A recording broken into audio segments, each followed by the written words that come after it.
Je suis Clémentine Julien, j'ai 25 ans. Quand j'étais petite, mes parents sont venus habiter à Chaumont, donc village voisin de Frangy. Et maintenant, ça fait 5 ans que je suis entraîneur de badminton pour la Haute-Savoie et j'entraîne tous les mardis à Frangy.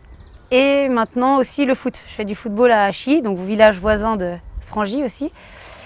La passion du sport, elle existe chez moi depuis toute petite. Je pense qu'à 4 ans, mon père m'a donné une raquette de tennis. Ça fait 5 ans que je suis dans une petite routine et je suis quelqu'un, je pense, qui a besoin régulièrement de changements, d'aventures, de nouveaux challenges. Et franchement, Koh Lanta, c'était l'aventure qui est venue au bon moment.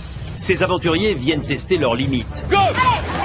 En fait, avant de partir, je faisais un peu la maligne à dire non mais Koh Lanta, ils vont nous donner à manger ou on va pas dormir par terre pendant je sais pas combien de jours, c'est pas possible. Et je pense que je me suis pris une bonne claque. Parce que dès le deuxième jour, je crevais déjà de faim. Et là, je me suis dit, c'est une blague, ils vont nous donner à manger. Et pas du tout. Donc à partir de ce moment-là, j'ai vu direct, dès le début, la difficulté. Mais c'était une épreuve loin d'être le Club Med, quoi. Le but, c'est de gagner. Je suis et je resterai une gladiatrice.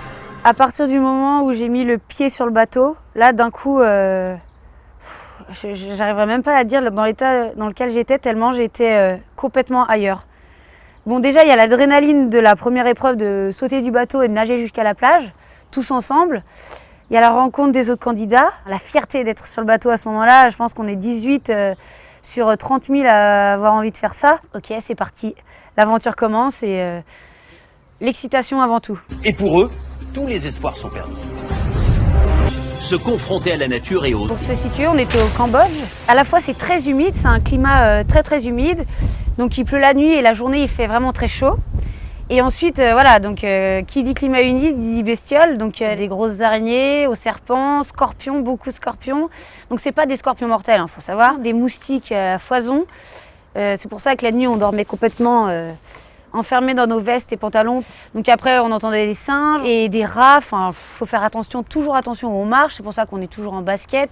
Parce que marcher sur un scorpion, malgré tout, c'est une bonne grosse piqûre de guêpe. J'ai subi ça, donc je sais ce que c'est. On a un talkie-walkie sur l'île et si jamais il y a le moindre souci avec un scorpion qui nous pique ou quoi, on appelle le médecin et il y a un médecin qui arrive rapidement.